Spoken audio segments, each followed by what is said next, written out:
ஏசாயா தீர்க்கதரிசியை கொண்டு கர்த்தர் பேசுகிறார். ஏசாயா 7வது அதிகாரம் அதனுடைய 6-7 வசனங்களை வேகமாய் வாசியுங்கள்.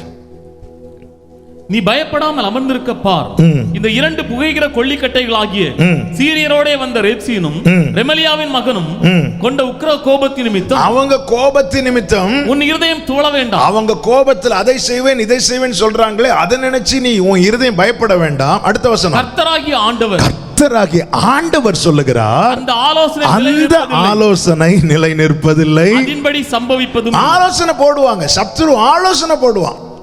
பார் நான் உன்னை என்ன பண்றேன் பாரு, ஆண்டவர் சொல்ல அது நடக்காது. அப்ப எது நடக்கும்? அதே ஏசாயா 14வது அதிகாரம் 24வது வசனம், 14:24, நான் நினைத்திருக்கிறபடியே நடக்கும், நான் நிர்ணயித்தபடியே நிலை நிற்கும் என்று சேனைகளின் கர்த்தர் ஆணையிட்டு சொல்லுகிறார். வாழ்க்கையில இப்படிப்பட்ட பிரதிகூலத்தின் நடுவில் இருக்கும்போது ஏசாயா 7:7 ஏசாயா 14:24 சேர்த்து வச்சு திரும்ப திரும்ப வாசிங்க, உங்களுக்குள்ள பலன் வரும். ஏசாயா 7:7 அந்த 2 வசனத்தை சேர்த்து வாசிக்கிறீங்களா? ஏசாயா 7:7 கர்த்தராகிய ஆண்டவர், அந்த ஆலோசனை நிலை நிற்பதில்லை, அதன்படி சம்பவிப்பதும் இல்லை. இனி அடுத்த வசனத்தை வாசிங்க, நான் நினைத்திருக்கிறபடியே நடக்கும். ஹalleluya ஹalleluya ஹalleluya என்று சேனைகளின் கர்த்தர் எப்படி சொல்லுகிறாராம்? ஆணையிட்டு சொல்லுகிறார், ஆணையிட்டு சொல்லுகிறார். இதை அறிந்து கொள். எதை அறிந்து கொள்ளணும்? நான் ஆராதிக்கிறவர் கர்த்தர், கர்த்தர் தோள் கொடுக்கும் சகோதரன், தோள் மீது சுமக்கும் தகப்பன், சர்வத்தையும் தீர்மானிக்கிற அதிகாரமுடைய கர்த்தர். 4வது அறிந்து கொள்ள வேண்டிய காரியம் என்ன? ஆமென். அதே வசனம் யோவான் 21:7, ஆதலால் இயேசுவுக்கு அன்பாயிருந்த சீஷன் பேதுருவை பார்த்து அவர் கர்த்தர் என்றான். அவர் கர்த்தர் என்று சீமோன் பேதுரு கேட்டவுடனே தான் வஸ்திரம் இல்லாதவனாய் இருந்தபடியா தன் மேற்சட்டையை கட்டிக்கொண்டு கடலிலே குதித்தான். 4வது அறிந்து கொள்ள வேண்டிய காரியம் என்ன தெரியுமா? உன் நிலையை அறிந்து கொள். நீ ஒன்னு அறிந்து கொள். நான் இது ஆவிக்குரிய கண்ணோட்டத்தோடு சொல்லுகிறேன். இப்பொழுது பேதுரு எப்படிப்பட்டவனாய் இருக்கிறான்? வஸ்திரம் இல்லாதவனாய் இருக்கிறான், வஸ்திரம் இழந்தவனாய் இருக்கிறான். வஸ்திரம் இழந்தவனாக காரணம் என்ன? கரையை விட்டு 200 முழம் தள்ளினதே காரணம். இயேசுவை விட்டு ஒருவன் எப்பொழுது தூரம் போக ஆரம்பிக்கிறானோ அப்பொழுது அவனுக்கு கொடுக்கப்பட்ட வஸ்திரத்தை அவன் இழக்கிறான். இளையகுமாரன் தகப்பனை விட்டு தூரம் போயிட்டு திரும்பி மீண்டு வரும்போது அவனுக்கு எது இல்லாதிருந்தது தெரியுமா? தகப்பனுடைய வஸ்திரம் இல்லாதிருந்தது. அவனுக்கு என்ன? அடிமையின் வஸ்திரம் அவனுக்கு இருந்தது. என கேட்குற ஒவ்வொருவருக்கும் சொல்கிறேன், நம்முடைய கவலை எதுவாக இருக்கு தெரியுமா? படகுல மீன் இல்லையங்கிறத குறித்து தான் நிறைய கவலைப்படுறோம். அவர் தந்த அந்த வஸ்திரத்தை இழந்ததை குறித்து யாராவது கவலைப்படுகிறோமா? ஆமென். உன் வஸ்திரத்தை காத்துக்கொள், ரட்சிப்பை காத்துக்கொள். ஒரு காரியத்தை குறித்து வேதத்தில் கவலைப்படாதீங்க, ஒன்றுக்கும் கவலைப்படாதீங்கன்னு சொன்ன இதே வேதம் ஒரு காரியத்துக்காக கவலைப்பட சொல்லுகிறது. எந்த காரியம்? எபிரேயர் 2:4 வாசிங்க. எபிரேயர் 2வது அதிகாரம் 4வது வசனம். 2வது அதிகாரம் 4வது வசனம்.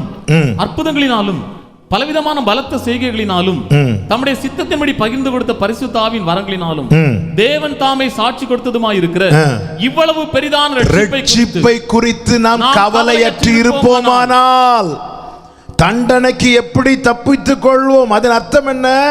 தண்டனைக்கு தப்புவிக்கப்பட ரட்சிப்பை குறித்து கவலைப்படு. நான் அந்த ரட்சிப்பை காத்துக் கொள்ளுகிறேனா? சிலுவையில கிறிஸ்து சம்பாதித்து தந்த ரட்சிப்பை காத்துக் கொள்ளுகிறேனா? நீ உன் நிலையை அறிந்து கொள். நான் ரட்சிக்கப்பட்டு 10 வருஷம் ஆச்சு, ஓகே. அந்த ரட்சிப்பை காத்துக் கொள்ளுகிறோமா? நான் ரட்சிக்கப்பட்டு 10 வருஷம் ஆச்சு, ஞானஸ்நானம் எடுத்து 12 வருஷம் ஆச்சு. சில சொல்லுவாங்கல்ல, நான் அன்னைக்கே ரட்சிக்கப்பட்டேன், அன்னைக்கே ஞானஸ்நானம் எடுத்து, அன்னைக்கே அபிஷேகம் கிடைச்சது. இப்போ உன் வஸ்திரம் எங்கே? உன் வஸ்திரம் எங்கே? உன் வஸ்திரத்தை காத்துக்கொள். நீ உன் நிலையை அறிந்து கொள். நான் அவருக்கு சமீபமா இருக்கிறேனா தூரமா இருக்கிறேனா? தாவீது தன் நிலையை உணர்ந்த போது தேவ சமூகத்தில் வந்து ஜெபிக்கிறான். ஆண்டவரே, என்னை கழுவும், ஈசோப்பினால் என்னை சுத்திகரியும், உம்முடைய பரிசுத்த ஆவி என்னை விட்டு எடுத்து போடாதிரும், உம்முடைய சமூகத்தை விட்டு என்னை தள்ளி போடாதிரும். இன்னைக்கு நம்முடைய கவலை எதுவா இருக்கிறது? பணம் இல்லையே, சாப்பாடு இல்லையே, ஃபீஸ் கட்ட பணம் இல்லையே, அதுக்கு இல்லையே, இது நம்முடைய கவலைகள் எல்லாம் இவைகளை குறித்தே இருக்கிறது. ஆண்டவர் சொல்லுகிறார், கவலைப்படுறதுனால ஏதாவது ஒன்று கூட்ட முடியுமா? இல்ல, உங்களுக்கு இன்னது தேவை என்பதை உங்கள் பிதா அறிந்திருக்கிறார். இன்னைக்கு வரைக்கும் அவர் தானங்க பிழை பூட்டுகிறார், அவர் தானங்க நடத்துகிறார், எவ்வளவு ஆச்சரியமா நடத்துகிறார். ஆமென். எனவே என்னத்தை உண்போம், என்னத்தை உடுப்போம், இதை குறித்து நீ கவலைப்படாதேன்னு சொல்லிவிட்டு இதே வேதம் சொல்லுது, ரட்சிப்பை குறித்து கவலைப்படு. ஆமென். ரட்சிப்பை குறித்து கவலைப்படு. ரட்சிப்பை குறித்து கவலையற்றவர்களா இருந்தால் தண்டனைக்கு எப்படி தப்புவித்துக் கொள்வோம்? ரட்சிப்பை குறித்து கவலைப்படு. ஆண்டவர் சொல்லுகிறார் ஊமை. லூக்கா 12வது அதிகாரத்தில், ஆமென், லூக்கா 12வது அதிகாரம், அங்கே பாருங்கள், 16வது வசனம் முதல் வாசியுங்கள். அதற்கு அவர் 12:16 அல்லாமலும் அவர் ஒரு உண்மையை சொல்லுகிறார். ஐஸ்வர்யமுள்ள ஒருவனுடைய நிலம் நன்றாய் விளைந்தது. அப்பொழுது அவன், நான் என்ன செய்வேன்? தானியங்களை சேர்த்து வைக்கிறதுக்கு இடம் இல்லை. அவனுக்கு இடம் முழுவதும் தானியம் நிரம்பிட்டு, இப்பொழுது அவனுக்கு கவலை என்ன தெரியுமா? ஐயோ, இனி மீதமுள்ள தானியத்தை சேர்த்து வைக்கிறதுக்கு எனக்கு இடம் இல்லையே. அவனுக்கு கவலை அதுவா இருக்குது. தானியத்தை சேர்த்து வைக்க இடம் இல்லையே, தானியத்தை சேர்த்து வைக்க. அவனுக்கு விளைச்சலை குறித்த கவலை இருக்கிறது. ஆனால் அவனுக்கு எந்த கவலை இல்லைன்னா ஆத்மாவை குறித்த கவலை இல்லை. எனவே என்ன செய்கிறான்? தானியத்தை சேர்த்து வை, அந்த தானியம் கெட்டுறக்கூடாதுன்னு சொல்லி அவன் என்ன செய்கிறான் பாருங்கள். 19வது வசனம். பின்பு ஆத்துமாவே, 18வது வசனத்தை வாசிங்க. நான் ஒன்று செய்வேன், என் களஞ்சியங்களை இடித்து பெரிதாக கட்டி விளைந்த தானியத்தையும் என் பொருட்களையும் அங்கே சேர்த்து வைத்து, பின்பு ஆத்துமாவே, உனக்காக அநேக வருஷங்களுக்கு அநேகம் பொருட்கள் சேர்த்து வைக்கப்பட்டிருக்கிறது, இளைப்பாரி புசித்து குடித்து பூரிப்பாயிரு என்று என் ஆத்துமாவோடே சொல்லுவேன் என்று அடுத்த வசனத்தை வாசிங்க. தேவனோ அவனை நோக்கி பிள்ளைகளே என்று கூப்பிடல, மகனே மகளே என்று கூப்பிடவில்லை. மாறாக என்ன சொல்லுகிறார் தெரியுமா? மதிகேடனே, உன் ஆத்துமா உன்னிடத்திலிருந்து இந்த ராத்திரியில எடுத்துக்கொள்ளப்படும். எடுத்துக்கொள்ளப்பட்டால் ஒரு கொஸ்டினும் போடல, எடுத்துக்கொள்ளப்படும். அப்பொழுது நீ சேகரித்தவைகள் யாருடையதாகும்? என்ன, உனக்கு தானியம் பாதுகாப்பா இருக்கணும்னு சொல்லிட்டு உன் இடத்தை பெருசாகி கெட்டியே, உனக்குள்ள இருக்கிற ஆத்மா பாதுகாப்பா இருக்கிறதா என்று ஒரு நிமிடம் யோசித்தாயா? ஐயோ, இந்த தானியம் எல்லாம் கெட்டு போகுது. நம் பல காரியங்களை குறித்து கவலைப்படுகிறோம்.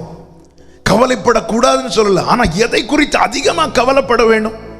நம்ம மழை பெய்யும் போது வெளியே துணியை போட்டோம்ல, துணி காய போட்டோம்ல, துணி எல்லாம் நனையுதேன்னு சொல்லிட்டு ஓடி போய், ஆமென், சில மாதங்களில் சில வருடங்களில் பழுதாய் போகிற, கிழிந்து போகிற அற்ப விலையுள்ள துணிக்காக கவலைப்படுகிறோமே. சிலுவையில சம்பாதித்து தந்த அந்த விலையேறப்பட்ட ரட்சிப்பை குறித்து கவலைப்படுகிறோமா? ஆமென். ஆண்டவர் சொல்ற, நீ நாளைய குறித்தே கவலைப்படக்கூடாதுன்னு சொல்றார்.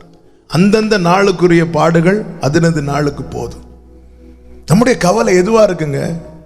ஆண்டவர் அப்படிப்பட்டவங்களை பார்த்து சொல்ல மதிகேடனேங்கிறார். அதன் அர்த்தம் என்ன? இவன் ஆத்துமாவை குறித்து. ஆமென். பேதுருவின் வலை கிளியத்தக்க மீன்களை கொடுத்தார்.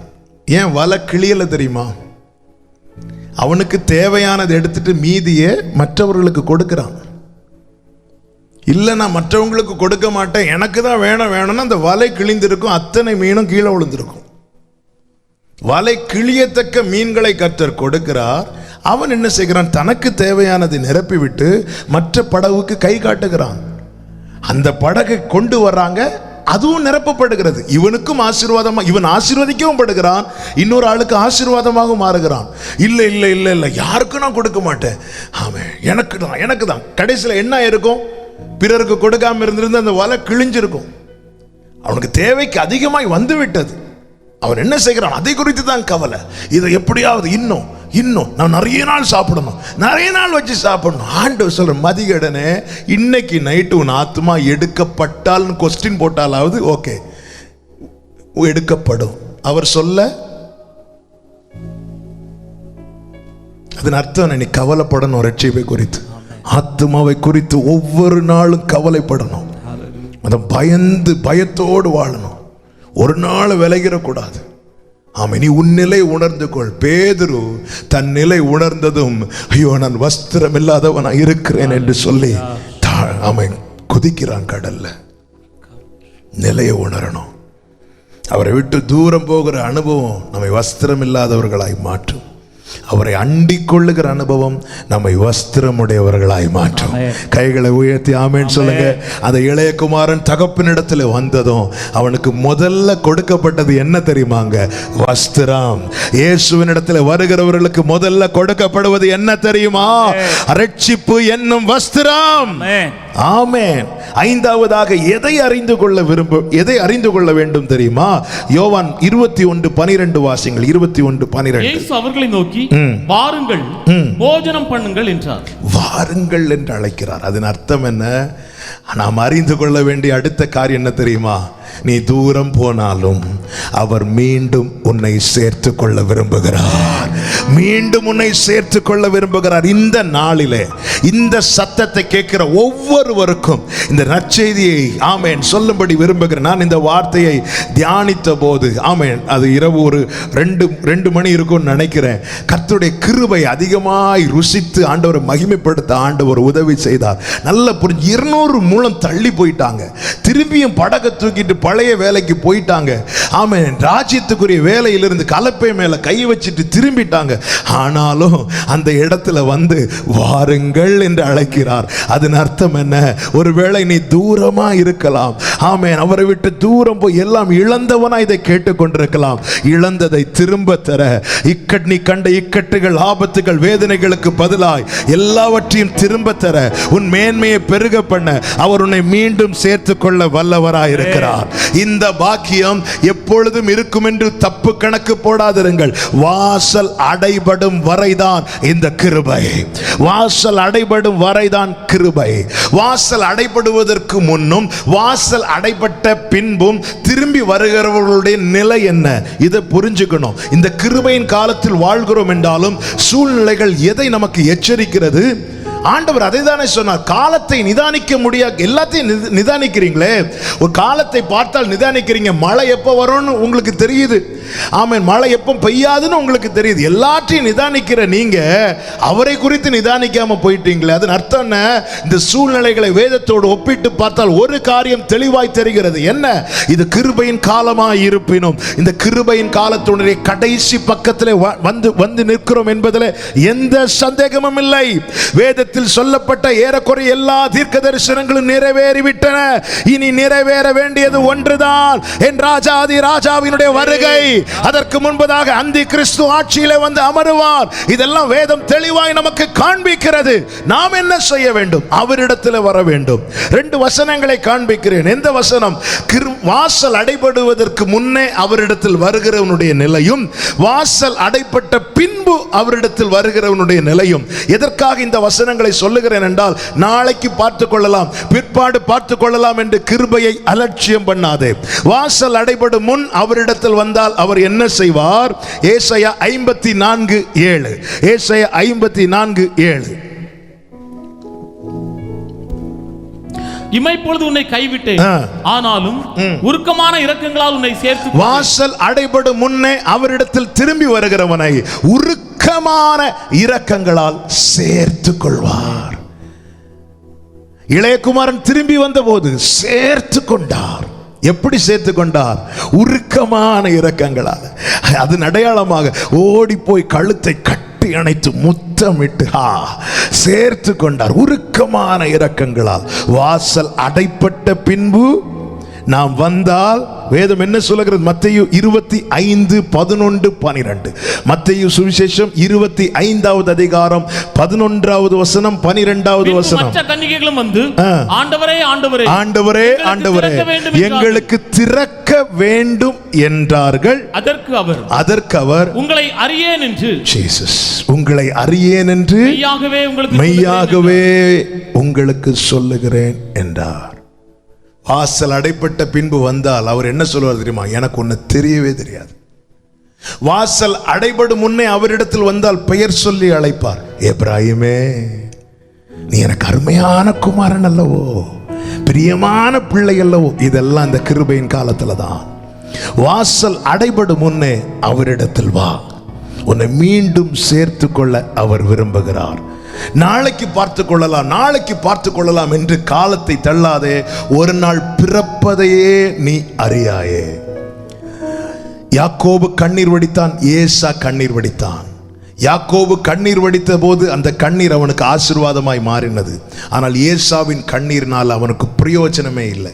ஏனென்றால் வேதம் சொல்லுகிறது, அவன் பிற்பாடு கண்ணீர் விட்டு அழுதான். அழ வேண்டிய காலத்தில் அலட்சியம் பண்ணினான். பிற்பாடு நாளை நாளை என்று இருந்து விடாதே. வாசல் அடைபடும் முன்னே உன்னை சேர்த்து கொள்ள விருப்பமாய் இருக்கிறவரிடத்தில் நீ வந்தால் அவர் உன்னை பெயர் சொல்லி அழைத்து உருக்கமாய் சேர்த்து கொள்வார். வாசல் அடைபட்ட பின்பு வந்து கதவை தட்டினாலும் அவர் சொல்லுகிற ஒரே வார்த்தை, எனக்கு ஒன்னு தெரியாது. எப்படிங்க இருக்கும்? பிள்ளைகளே, வாருங்கள். இன்னைக்கு ஆண்டவர் அழைக்கிறார். வருத்தப்பட்டு பார், அதான் சர்ச்சுக்கு எப்போனாலும் போலாமே. முடியாதுங்க. இன்னைக்கு சர்ச்சுக்கு வர முடியல. நம்ம நினைக்கிறோம் நிறைய, அது செய்யலாம் இது செய்யலாம், நடக்காது. தேவன் தருகிற தருணத்தை பயன்படுத்துங்கள். தேவன் தருகிற தருணத்தை பயன்படுத்துங்கள். இயேசு பேதுருவை திரும்பி பார்த்தார், உடைஞ்சிட்டான். உடைஞ்சதை என்ன செஞ்சான்? எழும்பி வெளியே போயிட்டான். இல்ல வீட்டில் போய் அழலாம், இல்ல வீட்டில் போய் அழலான்னு தீர்மானிச்சுட்டு இருந்தா இன்னும் 3 தடவை மறுதளிச்சிருப்பான். உணர்த்தப்பட்டதும் உணர்வடைகிறான். தள்ளி போயிருந்த அழுறான். அவ்வளவுதான், அந்த 3ஓட முடிஞ்சது. அவனுக்கு கொடுக்கப்பட்ட கிருபையை பயன்படுத்தினான். உன்னை அவர் மீண்டும் சேர்த்து கொள்ள விரும்புகிறார். இனியும் காலத்தை தள்ளாதே. இந்த வாசல் அடைபடும் முன்னே வா, உன்னை பெயர் சொல்லி அழைத்து சேர்த்துக் கொள்வார். வாசல் அடைபட்ட பின்பு நீ என்ன கதவை தட்டினாலும் அவர் சொல்ற ஒரே வார்த்தை, எனக்கு ஒண்ணு தெரியாது, எனக்கு ஒண்ணு தெரியாது. இந்த நிலை இதை கேட்கிற ஒருவருக்கும் வரக்கூடாது. என் ஆவியில பாரப்பட்டு சொல்லுகிறேன், யாரா இருந்தாலும் சரி, நீங்க இன்னைக்கு தான் ஃபர்ஸ்ட் டைமா ஒருவேளை இந்த செய்தியை கேட்கிறவங்களா இருக்கலாம். இந்த நிலை யாருக்குமே வரக்கூடாது. இதை கேட்கிற அத்தனை பேரும் கிறிஸ்து என்னும் பேழைக்குள்ளே வரணும், காக்கப்படணும், உயர்த்தப்படணும், மீட்கப்படணும். அறிந்து கொள்ள வேண்டிய 6வது காரியம் 9வது வசனம் 13வது வசனம், யோவான் 21:9-13 வாசியுங்கள். அவர்கள் கரையிலே வந்து இறங்கின போது கரி நெருப்பு போட்டு இருக்கிறதையும் அதின் மேல் மீன் வைத்திருக்கிறதையும் அப்பத்தையும் கண்டார்கள். அப்பொழுது இயேசு வந்து அப்பத்தையும் மீனையும் எடுத்து அவர்களுக்கு கொடுத்தார். கைகளை உயர்த்தி ஆமென் சொல்லுங்க பார்க்கலாம். அறிந்து கொள்ள வேண்டிய அடுத்த காரியம் என்ன தெரியுமா? எனக்காய் நிற்கிறவர் என்னுடைய கர்த்தர், எனக்கு வேண்டிய எல்லாவற்றையும் அவரே ஆயத்தம் பண்ணி வைத்திருக்கிறார். கைகளை உயர்த்தி ஆமென் சொல்லுங்க பார்க்கலாம். ஆயத்தம் பண்ணி வைத்திருக்கிறார். ஆயத்தம் பண்ணினதை தான் 9வது வசனத்திலே கண்டார்கள். ஆயத்தம் பண்ணினதை காண்பித்து கொடுக்கிறார். ஆமென். 13வது வசனத்திலே ஆயத்தம் பண்ணினதை காண்பித்து கொடுத்ததை அவர்கள் கையில எடுத்து கொடுக்கிறார். என கேட்கிற ஒவ்வொருவருக்கும் சொல்லுகிறேன், அவர் நம்முடைய கர்த்தர், நமக்கு வேண்டியதை ஆயத்தம் பண்ணி வைத்திருக்கிறார். ஆயத்தம் பண்ணினதை காண்பித்து தருவார். காண்பித்து தந்ததை நம்முடைய கைகளிலே சுதந்தரிக்கும்படி எடுத்து தருவார். ஆமென் சொல்றவங்க ஹalleluya.